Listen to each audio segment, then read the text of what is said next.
Aboru, aboia, aboxixé, e acabou-se de oi, falbeio nu.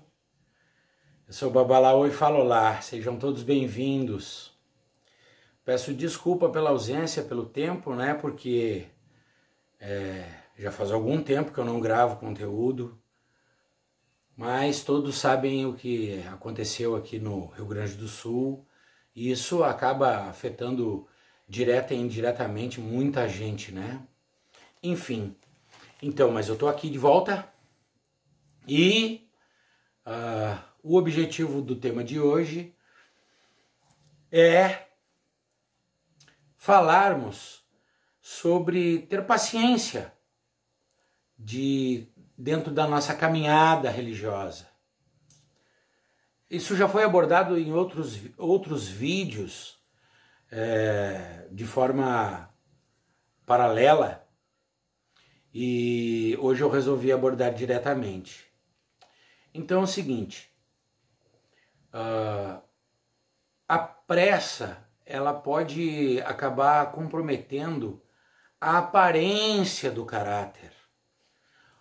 Vocês vão entender o que eu quero dizer. Uma pessoa que possui bom caráter, se ela não tiver paciência, ela tiver pressa, o que acontece? Ela passa por um processo de iniciação e aí acaba, pela pressa, saltando etapas.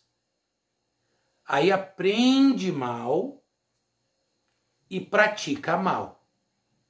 Mas ela não é uma pessoa mal intencionada. Ela é uma pessoa apenas que é ansiosa e acabou cometendo vai cometendo alguns equívocos, erros pelo meio do caminho. Enfim, e aí, em algum momento, essa pessoa passa por 2, 3, 4, 5, meia dúzia de problemas e acaba comprometendo o seu bom nome,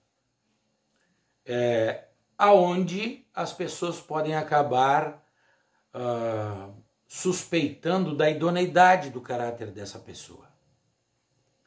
Muito bem, então voltamos à questão. Ter paciência dentro do processo da iniciação, dos estudos. Por quê? Porque este processo ele vai consolidando principalmente aqueles que, seja por orientação de destino ou por intenção sua, queiram se dedicar profissionalmente ao sacerdócio do Ifá, como babalaôs profissionais, né? Isto é, viver deste trabalho. Então é muito importante para as pessoas, principalmente para aqueles que possuem a orientação de destino, de serem representantes de Orumilá na Terra, de terem o seu Ilê-Ifá aberto, de fazerem todo e qualquer ritual. Tudo tem uma etapa. E é bem importante isso. Porque aí a pessoa com paciência para o estudo, para o aprendizado, ela não cede às pressões que ela mesma se impõe. Não é fácil, gente, não é nada fácil aprender as coisas, entendeu? Então é muito importante ter um embasamento bom para que o conhecimento seja adquirido de forma sólida. Olha, eu vou contar para vocês. No passado, a gente via muita coisa nas redes sociais principalmente, se via muitas pessoas dizendo o seguinte: Babalaô bom, sabe de cor e salteado, tem que ter no mínimo 2 versos na cabeça, 2 oriqui, 2 itom. Bom, um dia, em 2014, eu apresentei um áudio de alguém que não era iorubá, rezando em iorubá. E junto tinha um material escrito, e eu apresentei isso para o Babá Nii. E ele olhando o material escrito e ouvindo o áudio, ele disse assim: a pessoa que está falando não é Yorubá, mas eu conheço esse verso. E aí pediu para eu recolocar e eu recoloquei. E ele começou a restar junto. E ele disse assim: quem é? E era eu rezando o Algora em Sobê. E aí, no final disso, eu perguntei para ele o seguinte: Babá, eu como brasileiro, eu preciso saber de cor os versos em Yorubá? E ele disse assim: eu tô há quase 20 anos no Brasil, na época, né? Tô há quase 20 anos no Brasil e não aprendi a falar o português bem. Como é que alguém vai exigir de você que você saiba de cor? Você tem material, o material é bom, tá certo, e se eu pegar você rezando para quem quer que seja sem ler, vou dar na sua cara. Porque como é que você vai brincar com o destino do outro? Então nunca confie na sua memória. E falou lá: leia, leia. Eu disse: pois é, mas acontece que tem todo... Ele disse: não dê bola para os outros. Não dê bola para os outros. Você está sendo honesto. Você nasceu em Yorubá? Eu disse: não, nasci no Brasil. Você fala Yorubá fluente? Eu disse: não. Então como é que vão exigir que você recite versos de cor? Nem na Nigéria você vai passar por isso. Aí eu fui lá, como todos vocês sabem, a gente foi lá, morou lá, e quando eu tinha que trabalhar, eu pegava meu material e lia. E lia entre os sacerdotes iorubás. Nunca me olharam atravessado.